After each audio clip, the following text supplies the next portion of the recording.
اگر تو مصطفیٰ کریم کا کلمہ پڑھتی ہے تو میں بھی اسی نبی کی ماننے والی ہوں۔ کہا بات کیا ہے، میرا کیوں ہے سارا؟ تو وہ خاتون کہنے لگی وہ 2 سال 3 سال سے میرے ساتھ نکاح تھا، اور اس نے بتایا تھا مجھے کہ میری بیوی بھی ہے، اور میں غریب تھی تو میرے والدین کو بھی بتایا تھا کہ میری دوسری شادی ہے۔ یہ مکان اس نے مجھے لے کے دیا تھا، میرے تمام اخراجات وہ پورے کرتا تھا، نان و نفقہ کا خیال رکھتا تھا، لیکن اب کہ جب وہ آیا تو وہ بیمار تھا۔ اس نے مجھے بتایا کہ مجھے طبیب نے بتایا ہے کہ میں شدید بیمار ہوں، شاید بچ نہ سکوں۔ تو کہنے لگی وہ مجھے کئی لاکھ روپے بھی دے گیا، اور جاتے دفعہ مجھے طلاق بھی دے گیا، فارغ کر گیا۔ کہنے لگا تو جہاں چاہے میرے بعد نکاح کر سکتی ہے، اور کہنے لگا میں چاہتا تھا پہلی بیوی کو بتا دوں، موقع نہیں بنا، اور اس کا دل نہ ٹوٹے، بتا نہیں پایا، لہذا وہ مجھے ڈھیر سارے پیسے دے چکا ہے، سارا میرا حصہ مجھے پہلے سے دے چکا ہے۔ میری بہن اب یہ 4 بوریوں میں سے 2 میری نہیں بلکہ 4 کی 4 ہی تیری ہے، تو ہی اس کی حقدار ہے۔ تو بزرگ کہتے ہیں مجھے بتاؤ جن کے اندر اس قسم کے تقوی کی جھلک ہو ان کے لیے ہر نماز کے بعد دعا مانگنی چاہیے کہ نہیں مانگنی چاہیے؟ حضرت عمر کے زمانے میں نا ایک نوجوان تھا، نیک تھا، مسجد جایا کرتا تھا رات کو، تو مسجد جا رہا تھا تو رستے میں ایک عورت نے دعوت گناہ دی، ابن عساکر نے اس کو لکھا ہے۔ تو نوجوان تھا، خواہشات تھی، کچھ طبیعت مائل ہو گئی، ابھی ادھر جا ہی رہا تھا کہ کسی نے آیت پڑھ دی والی من خاف مقام ربی جنتان، جو رب کے سامنے کھڑے ہونے سے ڈرے گا اللہ 2 جنتیں دے گا۔ واقعی ڈر گیا، وہ واقعی ڈر گیا، اتنا ڈرا کہ بے ہوش ہو کے گر پڑا۔ بیماری سے لوگ بے ہوش ہوتے ہیں، پیسے ڈوب گئے بے ہوش ہوتے ہیں، بچے کے غم میں بے ہوش ہوتے ہیں۔ سچ بتاؤ کبھی خوف خدا سے بھی بے ہوش ہوتا کوئی دیکھا ہے؟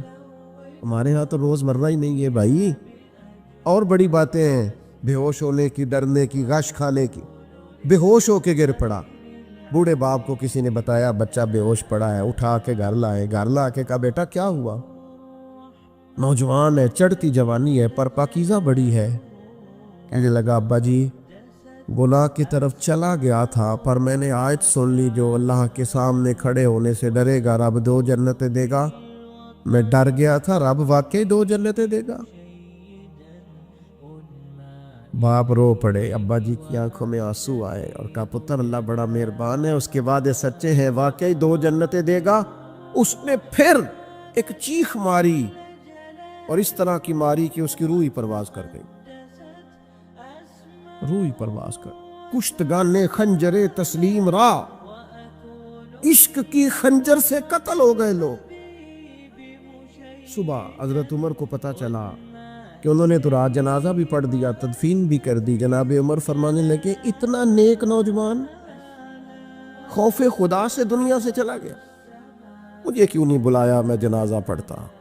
فاروق اعظم فرما رہے ہیں میرا شوق تھا میں اس کا جنازہ پڑھتا۔ کہ حضور آپ کو تکلیف نہیں دی؟ فرمایا بتاؤ قبر کہاں ہے؟ تے کامل پیر اونا دے باہو قبر جنا دی جیوے۔ حضرت فاروق اعظم قبر پہ تشریف لے گئے اور کھڑے ہو کے فرمانے لگے نوجوان مجھے امید ہے میرے رب نے تجھے 2 جنتیں دی ہوں گی۔ ابن عساکر کھول کے دیکھو تاریخ بغداد نے کیا لکھا ہے۔ حضرت سیدنا فاروق نے فرمایا امید ہے 2 جنتیں دی ہوں گی، قبر کے اندر سے بولا کامل پیرونا دے باہو قبر جنا دی جیوے، قبر کے اندر سے بولا۔ کہنے لگا حضور امید والی بات نہیں، رب کے وعدے سچے ہیں، اس نے واقعی مجھے 2 جنتیں عطا فرمائی، 2 جنتیں دی ہیں، میں نے اپنے مالک کو راضی پایا۔ ہمارے صوفیاء تصوف میں ایک جملہ بولتے ہیں کہ تیرا تو فقر فقر بوزر ہے، یعنی جن کو صحیح درویش کہتے ہیں نا، صحیح درویش۔ مولا علی شیر خدا رضی اللہ تعالیٰ عنہ فرمایا کرتے 2 ہی تو بندے جو رب کے رستے میں کسی شے کی پرواہ نہیں کرتے۔ حضور کون سے؟ فرمایا ابو ذر غفاری ہے اور دوسرے علی المرتضیٰ ہے۔ مولا علی فرمایا کرتے یہ نا مسلمانوں میں سے 4 یا 5ویں مسلمان ہیں، شروع سے ایک سلیم الطبع آدمی، کچھ لوگ طبعاً بڑے نفیس ہوتے ہیں، طبعاً اللہ کی طرف سے شروع سے ہی ان کا جو قبیلہ تھا بنو غفار وہ رہزنی کرتا تھا، لوگوں کو لوٹ لیتا تھا۔ شروع میں یہ کام کیا، لیکن جب کچھ لوگوں کی چیخیں کانوں میں گئیں تو چھوڑ دیا، فرمایا نہیں یار طبیعت نہیں مانتی۔ اور نبی پاک کا کلمہ پڑھنے سے پہلے ہی بتوں کی پوجا چھوڑ کے رب کی عبادت شروع کر دی۔ لوگ پوچھا کرتے تھے آپ عبادت تو کرتے تھے پر منہ کدھر کرتے تھے؟ فرماتے تھے جدھر وہ کرا لیتا تھا کر لیتے تھے۔ کسی نے انہیں بتایا کہ مکے میں ایک شخص ہیں جنہوں نے اعلان نبوت کیا ہے، آپ کی طرح کی باتیں کرتے ہیں۔ انہوں نے اپنے بھائی کو بھیجا، ان کا نام انیس تھا، پتہ کر کے واپس آئے، بھائی کہنے لگے ابو ذر، ان کا نام جندب ہے، اصل میں زر ان کے بیٹے کا نام ہے اور کنیت سے زیادہ معروف ہیں، ابو ذر غفاری کہلاتے ہیں۔ فرماتے ہیں کہ بھائی نے آ کے بتایا کہ وہ نیکی کا حکم دیتے ہیں، برے کاموں سے منع کرتے ہیں، صلہ رحمی کا پیغام دیتے ہیں، لیکن لوگ سارے مخالف ہیں۔ یہ چیز بھی بڑی کاؤنٹ ہوتی ہے، اسے نہ کاؤنٹ کیا کریں۔ لوگوں کی ترجیحات بدلتی ہیں، صبح کچھ، دوپہر کچھ، شام کچھ، اسے نہ کاؤنٹ کریں۔ انہوں نے اس بات کو کاؤنٹ کر کے بتایا کہ لوگ ان کے جو ہے نا وہ مخالف ہیں سارے۔ تو حضرت ابو ذر غفاری کہنے لگے مجھے تسلی نہیں ہوئی، میں خود جا کے پتہ کروں گا۔ کہتے ہیں مکہ شریف آیا تو کسی ایسے آدمی سے پوچھ بیٹھا، میں تو کچھ اور سمجھا تھا، وہ کچھ اور نکلا۔ مکے والوں نے بڑا مارا۔ مکے پہنچ کے پہلی جو چیز ملی وہ مار کھانے کی تھی۔ اب میں ڈرتے کسی سے پوچھتا ہی نہ، بھوک بھی بڑی تھی، رہنے کو جگہ نہیں تھی، حرم شریف میں لیٹا رہتا تھا۔ میرے نصیب دیکھو، مجھے ایک شخص نے آ کے ہلایا، کہنے لگے اگر مناسب سمجھے تو میں آپ کو دیکھ رہا ہوں کافی دیر سے، آپ کوئی پردیسی ہیں، آپ کا اپنا مہمان نہ بنا لوں؟ تو میں نے کہا آپ کا کیا نام ہے؟ کہنے لگے میرا نام ہے علی ابن ابی طالب۔ کہتے ہیں مولا کائنات گھر لے گئے، کھانا بھی کھلایا، جگہ بھی دی، سونے کو خدمت بھی کی، لیکن چونکہ میں تو پہلے ایک سے پوچھ کے مار کھا بیٹھا تھا، میں نے پوچھا نہیں میں کدھر آیا ہوں۔ رات رہے، اگلی رات بھی رہے، لیکن میں نے بتایا نہیں میں کس کام آیا ہوں۔ حضرت ابو ذر غفاری رضی اللہ تعالیٰ عنہ کہتے ہیں خود ہی مولا علی نے پوچھا بتا سکتے ہو کیسے آئے ہو؟ میں نے کہا راز رکھ لو گے؟ فرمایا بڑا کشادہ سینہ دیا رب نے مجھے، تو بات تو کر۔ کہنے لگے یار میں تو محمد مصطفیٰ کی زیارت کرنے آیا صلی اللہ تعالیٰ علیہ وسلم۔ یہ بے نیاز لوگوں میں سے ہیں حضرت سیدنا ابو ذر غفاری۔ میں حضور کی زیارت کے لیے ہوں۔ حضرت علی کہنے لگے سویرے لے چلوں گا۔ انسان بزدل نہیں ہوتا، ہر انسان بزدل نہیں ہوتا، اور بلا وجہ ٹکراؤ کی پالیسی بنا لینا یہ بھی سیانے لوگوں کا کام نہیں۔ حکمت کے تقاضوں کے مطابق چلنا یہ بھی دلیر لوگوں کا ہی کام ہوتا ہے۔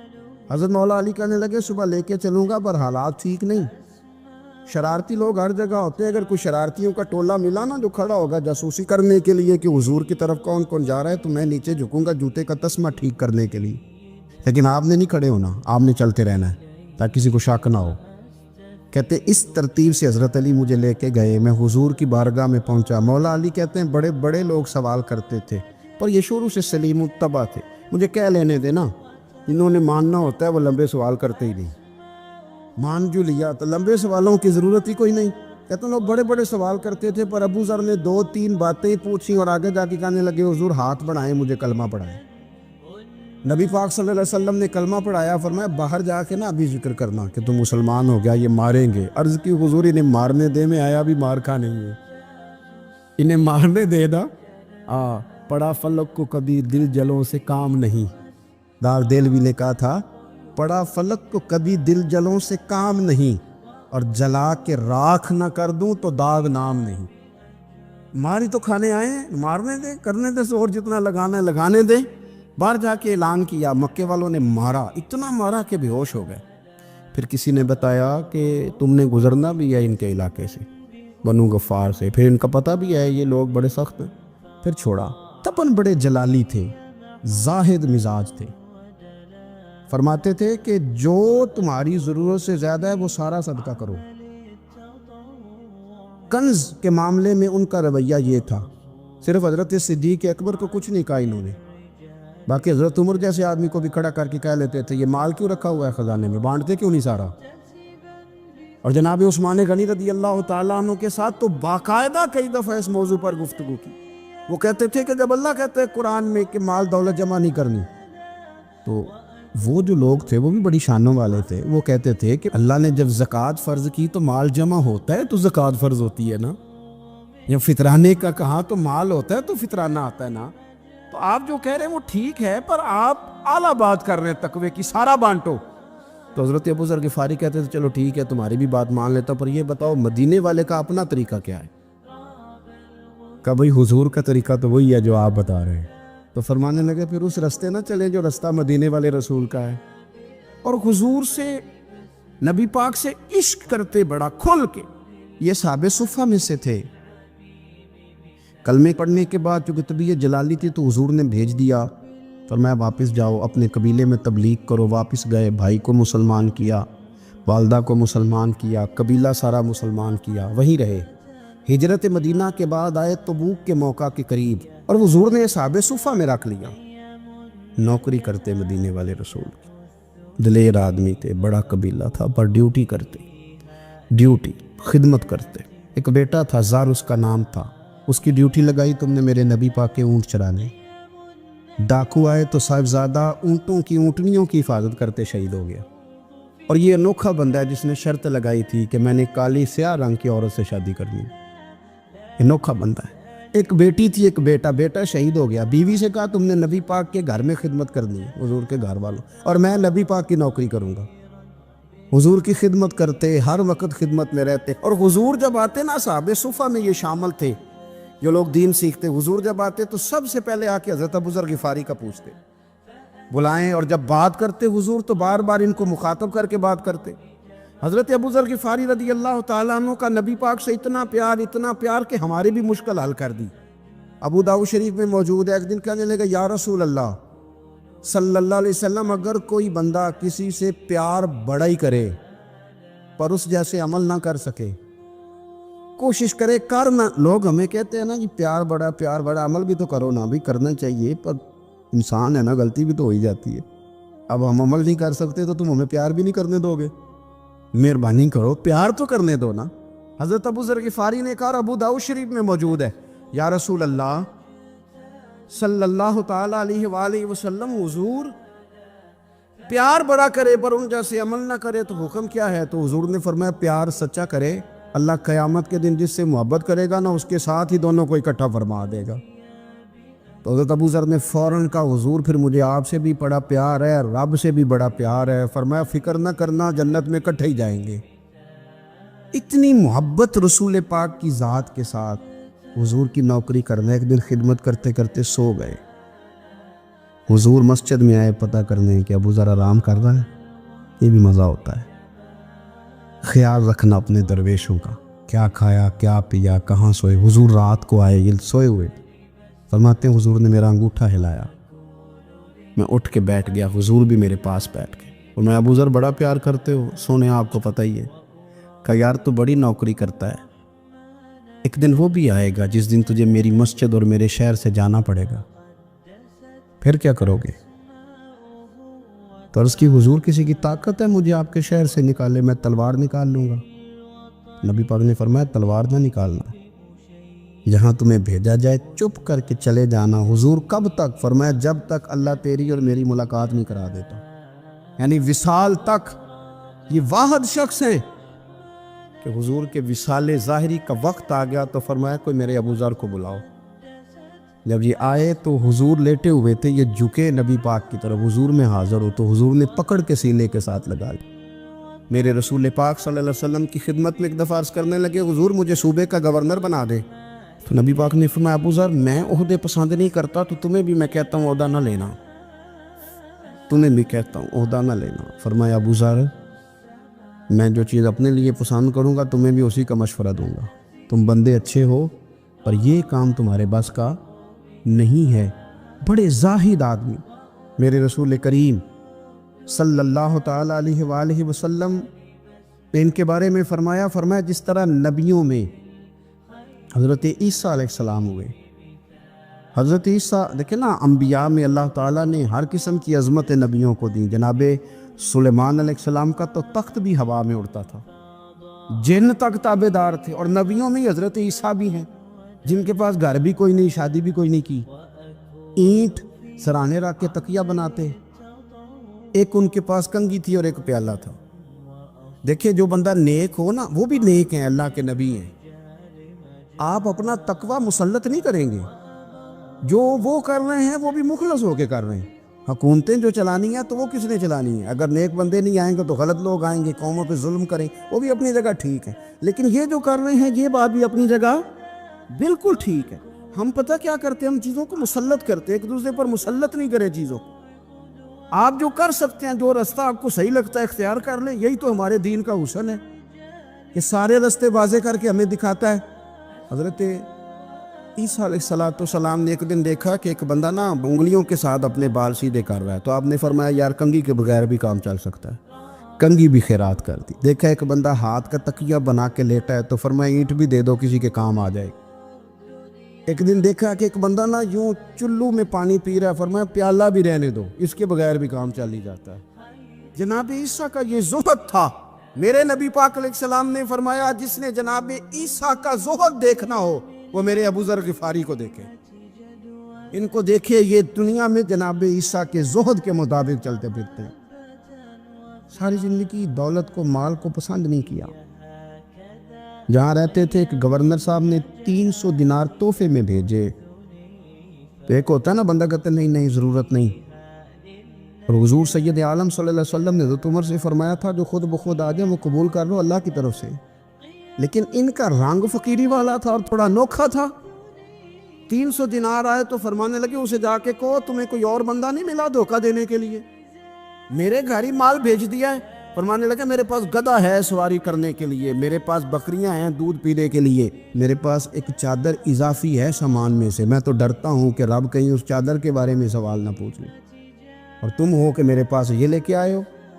حضرت عثمان غنی کے پاس جا کے کہا کرتے کتنا لوگوں کے پاس پیسہ آ گیا ہے, ہر بندے کے گھر میں مال ہے, یہ کیا ہو رہا ہے, لوگوں سے کہیں خرچ کریں غریبوں پہ. عثمان غنی فرمانے لگے تمہیں تو خوش ہونا چاہیے کہ میرے دور میں لوگ خوشحال ہو گئے. آپ فرمانے لگے نہیں, وہ والا رنگ زیادہ بہتر ہے جو مدینے والے نے اختیار فرمایا, کیونکہ کچا رنگ للاری والا چڑھدا تے لیندا رہندا عشق تیرے دا رنگ محمد, جدوں چڑھ جائے پھر نہیں لیندا. آپ کی طبیعت کے اندر دولت سے بیزاری. حضرت ابو درداء, حضرت ابو موسیٰ اشعری, حضرت ابو ہریرہ رضی اللہ تعالی عنہ, یہ سمجھ لیں ان کے کلاس فیلو تھے, ان کے ساتھ پڑھا تھا انہوں نے. حضرت ابو ذر غفاری ان پر بھی جلال کرتے. آپ یقین کریں کہ طبیعت نا ایسے کیف میں آ گئی ان کو پڑھ کے. ان کو پڑھا جب کچھ دنوں سے تو کچھ انوکھا, یہ انوکھی وجہ ہے, سارے زمانے سے نرالے ہیں.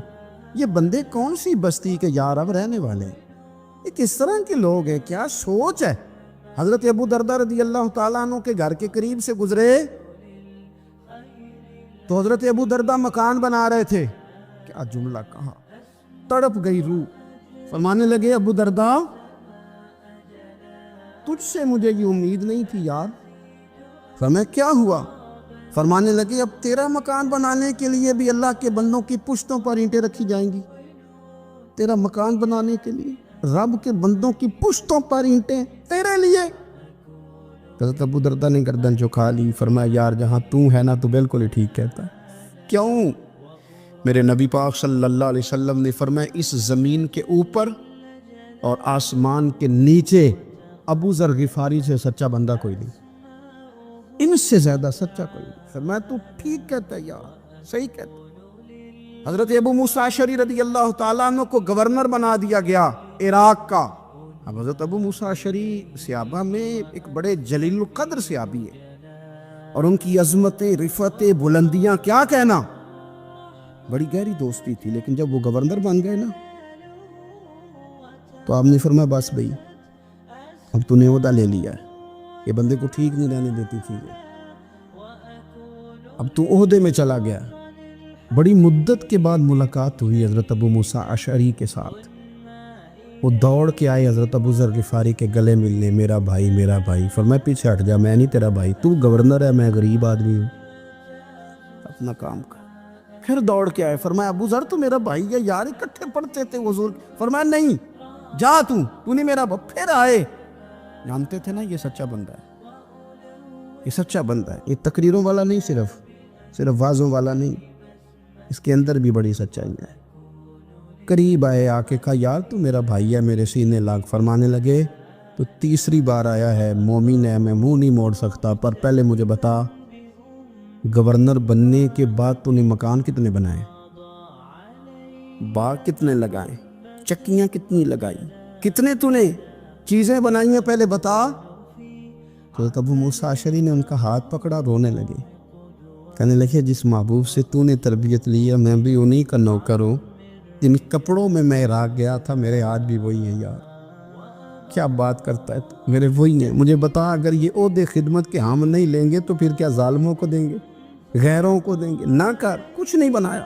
حضرت سیدنا ابو موسیٰ اشعری رضی اللہ تعالیٰ عنہ روئے، اور جب کہا نا کوئی شے نہیں میرے پاس، تو فرمایا اچھا چل آ جا پھر سینے لگ جا، تو واقعی میرا بھائی ہے. پھر حضرت ابو ذر غفاری نے محبت فرمائی، وہ درویشی، وہ فقیری، وہ سادگی، وہ نورانیت، وہ دل کے ساتھ اندر. ہمارے تو بہت سارے لوگ ہیں جو کہتے ہو کہاں لے جانا ہے مال، کیا ضرورت ہے مال کی، ہر وقت مال کی مخالفت کرتے، لیکن دل ان کا کہتا ہے کہ آئے صحیح، کسی طریقے سے پہنچے صحیح. حضور نے فرمایا بعض لوگوں کی زبانیں شہد سے زیادہ میٹھی، دل بھیڑیے سے زیادہ خطرناک. اوپر سے کہہ کچھ رہے ہیں، اندر حالات کچھ اور ہیں.